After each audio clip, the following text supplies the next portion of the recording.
Em janeiro de 2026, você é capaz de dizer o que aconteceu no dia 2 de agosto de 2025? Cara, provavelmente você não vai se lembrar, mas tem um jogador do Fluminense que guarda essa data com muito carinho. Eu vou explicar direitinho essa história para você, mas faz o seguinte, se inscreve aqui no canal que a gente pode debater esse e outros assuntos com muita frequência. Se liga aí.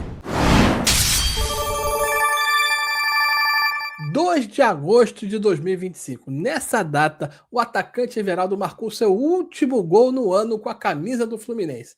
Depois disso, foi só dor de cabeça, apurrinhação e críticas por parte dos torcedores. O pior é que eles estão cheios de razão para criticar o atacante que não vem demonstrando em campo nada do que se espera de um centroavante.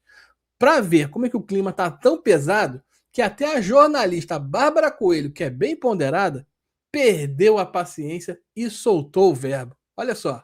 Entrar o ano, seja o Carioca, tá? Ou o Campeonato Brasileiro, com o Everaldo no ataque, a torcida não vai nem no Maracanã. A torcida não vai comprar, cara, o time. Porque foi muito, desgastou muito. E outra coisa, eu odeio ser desrespeitosa e não acho que é o caminho mesmo, independente da crítica. Eu acho que não há clima pro Everaldo ficar. Não é mais sobre o Fluminense. Não há clima para ele ficar. Ele nem se sente respeitado, né, pela torcida, ele não se sente abraçado. Existe uma grande falta de confiança. Ele ganha um salário muito alto, assim. Eu acho que ele tinha que buscar um outro caminho para ser feliz. Tô falando de coração muito aberto, assim. Cara, só, eu tô com os dados aqui e olha, eu digo para você que é realmente impressionante. São 58 jogos, 8 gols.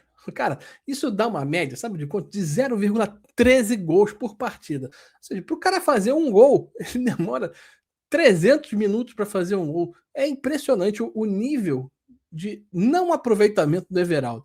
E aí as críticas vão cair em cima dele, é óbvio.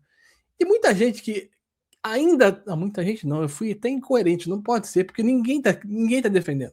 Os poucos que ainda defendem o Everaldo sempre dão o mesmo argumento, dizendo que o cara, ele colabora taticamente, ele volta para marcar, ele faz o pivô.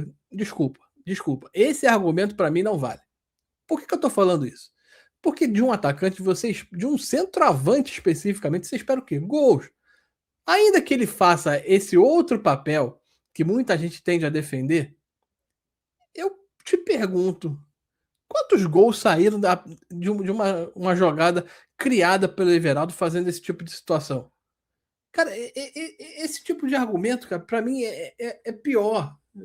Sabe, chega a ser uma coisa assim, tipo, ok, nosso elenco é ruim, nosso elenco é fraco, e a gente precisa defender a presença do Everaldo, que é o único que a gente tem no elenco, capaz de fazer esse tipo de coisa ali. Vamos buscar uma desculpa? A desculpa é que ele faz esse tipo de jogada. Porra, para fazer isso, você bota um jogador lá que seja capaz de fazer isso e entregar os gols, que é o que se espera de um jogador, da posição que ele exerce. Mas o cara não tem feito isso. Mas pior do que tudo isso é que ele vem desde o Mundial, pelo menos, que aí ó, onde o problema ficou bem evidente naquela coisa, chuta Everaldo, ele não chutou, passa Everaldo, ele não passou. O cara não deu uma assistência. O cara não faz uma jogada criativa. O cara não faz uma jogada efetiva. Tanto que as nossas principais jogadas de gol na temporada 2025 saíram justamente de quem? Ou do Serna ou do Canóbio. Se não fosse esses dois jogadores fazendo a função de vai e vem que eles fazem, e com. Vamos ser, não são nenhum dos dois são craques, mas entregam em campo esse tipo de situação de dedicação, correria, enfim. E a gente espera de que se tivesse a presença de um jogador referência no ataque, de repente faria uma diferença muito maior. E eu vou voltar a bater naquela tecla. Time sem ataque não ganha jogo. Eu nem falei a segunda parte que a gente está falando de zagueiro. Mas vamos lá. Se o Cano e o JK não podem jogar, a gente vai começar agora aí a fase de clássicos do Campeonato Carioca. Vai ter um Fla-Flu aí nessa semana. Você escalaria quem? Everaldo ou Lelê? São as duas únicas opções que a gente tem de centroavante. Cara, mas eu sem fechar o olho, eu sem fechar, assim, sem pensar duas vezes. Cara, escala o Lelê, deixa ele lá, faz o melhor que ele pode, que a gente sabe pelo menos dedicação ele vai ter, vai dar a correria dele. Não tem como a gente cobrar nada do Lelê. É um jogador que eu já falei aqui para você. Não tem base, não tem estrutura física, não tem condição técnica, não tem nada. Mas ele é um centroavante de pequeno. E vai para fazer essa função. Ele, pelo menos, não irrita. Eu acho que ele não irrita tanto. Porque já criou-se, como a Bárbara já falou ali, não tem clima para ele.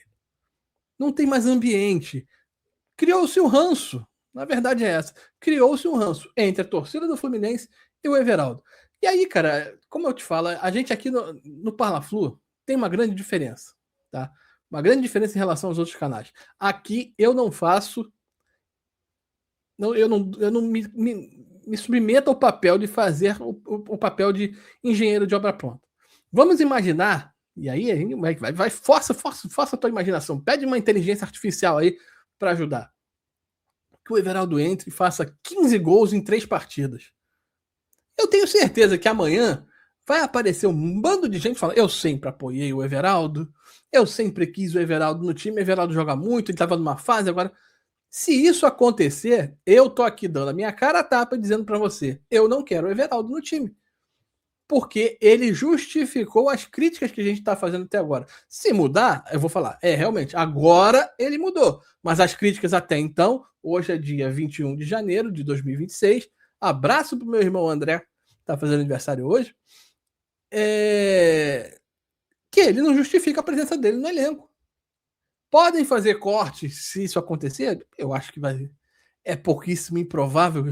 Muitíssimo improvável. Assim, seria uma hecatombe nuclear, praticamente, se o Everaldo começasse a dar certo. E aí eu vou fazer um exercício mais forte com você. Vamos regressar um pouquinho mais.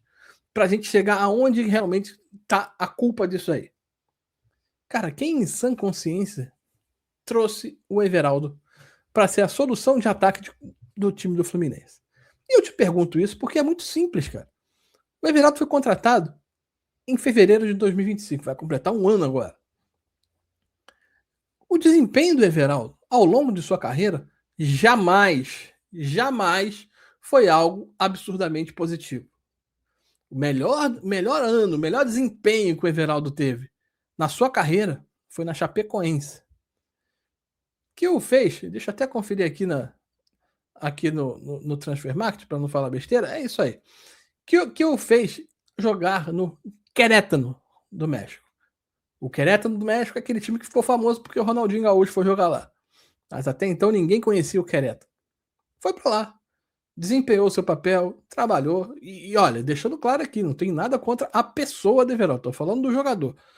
O jogador Everaldo foi lá no Querétaro do México e não teve um bom papel. Mesmo assim, foi negociado para o Kashima Antlers, do Japão. Rapaz, no Kashima Antlers, ele não teve um bom rendimento. Foi negociado para o Bahia. Sabe a quanto? Custo zero. Kashima Antlers falou: vai, Bahia, leva, pode ficar. Foi a custo zero para o Bahia. No Bahia, ele teve um bom desempenho? Não teve bom desempenho. Os torcedores do Bahia odeiam o Everaldo. Você conhecer alguém de Salvador, da Bahia, dá uma ligadinha pro teu amigo, manda um zap. Pergunta, pô, aí, vem cá, o Everaldo aí na Bahia jogava bem? Cara, eu conversei com vários jornalistas de lá. E todos eles são unânimes em dizer que o Everaldo teve uma passagem que não deixa nem um pouco de saudade por lá. A torcida teve um péssimo relacionamento com ele. Quando ele veio pro Fluminense, ele era a terceira opção de ataque. E aí eu te pergunto, cara, quem é que em sã consciência vai fazer uma contratação desse tipo? Olha o cara que teve um papel razoável na Chapecoense, olha o desempenho dele no Querétaro não é ruim, olha o desempenho dele no Kashima Antlers é ruim, olha o desempenho dele no Bahia é ruim e fala, esse cara no Fluminense vai dar certo. Porque a água de Xerém, a gente leva para o CT Carlos Castilho e lá ela vai transformar o Everaldo. O Everaldo vai se transformar no novo Lewandowski. E é isso que alguém espera, porque quando tu contrata o Everaldo, você espera isso, que ele vai mudar da água para o vinho. Infelizmente, o milagre não foi feito e o Everaldo entregou o que justamente se esperava dele. E o pior, com um salário alto, muito acima da média do futebol brasileiro. E aí, cara, você tem um pepino na mão que você não consegue desovar em lugar nenhum. Quem é que quer contratar o Everaldo hoje em dia? Apareceu justamente quem A Chapecoense, que tem uma memória afetiva muito positiva com ele, se interessou por ele. Logo desistiu, porque dizem que o salário dele é alto. Eu não gosto muito de entrar em mérito de questão de salário, não, tá? Mas dizem que é acima de 500 mil. E aí a Chapecoense falou, pô, valeu, obrigado, mas por mais que eu ame o Everaldo, não vou aceitar essa bucha aqui, não. Fica com ele aí. E o Everaldo tá tranquilão. E digo mais, a culpa não é do Everaldo. Se ele assinou esse contrato, é mérito dele, é mérito do empresário dele e culpa de quem fez isso, de quem trouxe. Quem deu o aval para isso foi a atual direção.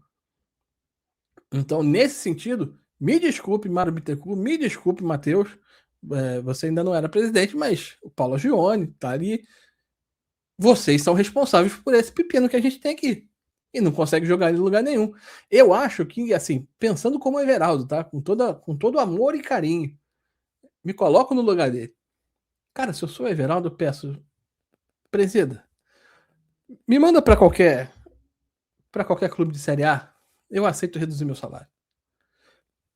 Pensando na carreira, porque olha só, vamos imaginar que ele fique no Fluminense. Cara, se ele botar o pé na beira do gramado, ele vai receber vaia. Sem vaia, com apoio, ele já tem um mau desempenho. O que se esperar de um jogador assim? Nada. Com críticas, com vaia, porra, pior ainda, a tendência é só piorar. E como já foi dito antes, ele não tem clima para continuar aqui. Ele não tem ambiente com a torcida não quer o cara. E quando a gente fala torcida, a gente está falando de cliente. É a mesma coisa que a Coca-Cola vai fazer, uma Coca-Cola laranja. Fala, gente, isso aqui não é Fanta, isso aqui é Coca. Essa Coca não é Fanta. Sem nenhum trocadilho. E o público da Coca fala, não aceito a Coca agora laranja, eu quero a Coca-Cola preta. E a Coca-Cola vai bater de frente com seus clientes e falar, não, a partir de agora... A tendência é o quê? É que as vendas caiam. Você acha que a Coca-Cola vai fazer isso? Não vai fazer. E o Fluminense está fazendo o contrário. O Fluminense está bancando o Everaldo no time. Talvez porque não tenha tido êxito nas suas contratações. E aí cabe mais uma crítica. Talvez é por isso que surgiu o boato. O Netflix, inclusive, acabou de informar através da assessoria de imprensa, que o Fluminense nega que tenha pedido apoio ao Everaldo. Mas isso é um papel que se espera de uma assessoria de imprensa. Mas dizem, através do André do Sentimento Tricolor, que recebeu a informação de que a diretoria estava pedindo apoio ao Everaldo. Das duas, uma. Ou a gente chega à conclusão de que realmente as negociações para a chegada de um atacante no Fluminense estão ruins demais. Não tem ninguém no mercado como opção viável. Os nomes que chegaram são do mesmo nível do Everaldo, então vamos de Everaldo. Pode ser isso.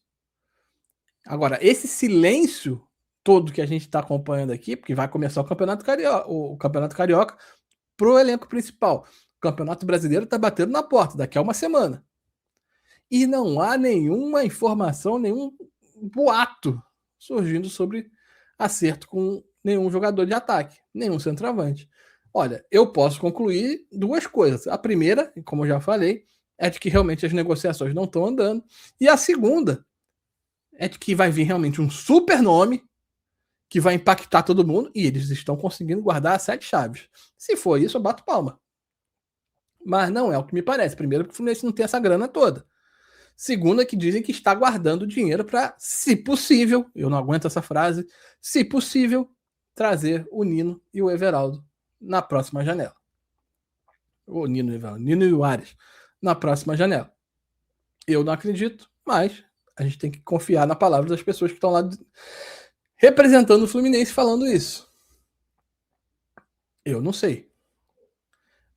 A minha opinião, a minha análise é de que estão negociando, mas não estão conseguindo trazer ninguém.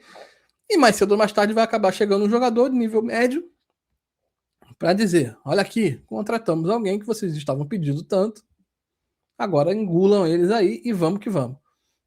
Se for isso mesmo, cabe à torcida também cobrar uma diferente postura dessa direção e uma diferente postura da própria comissão técnica, que tem que buscar alternativas de jogo, já que não tem uma peça confiável como o camisa 9. Vamos esperar para ver o que vai acontecer, porque a coisa tá bem complicada assim pro lado do Fluminense nesse momento em relação a centroavante. Cara, eu quero saber a tua opinião, tá? Eu falei, mas se você puder comentar aqui embaixo, manda tua mensagem aqui. Se curtiu, mete o dedo no like e se inscreve no canal, porque a gente está chegando aqui e eu preciso ter esse contato, ter esse feedback de você, e eu acho que a opinião aqui está sendo bem embasada para que a gente possa, pelo menos, chegar aí a uma conclusão da situação do Flusão. Tá, beleza?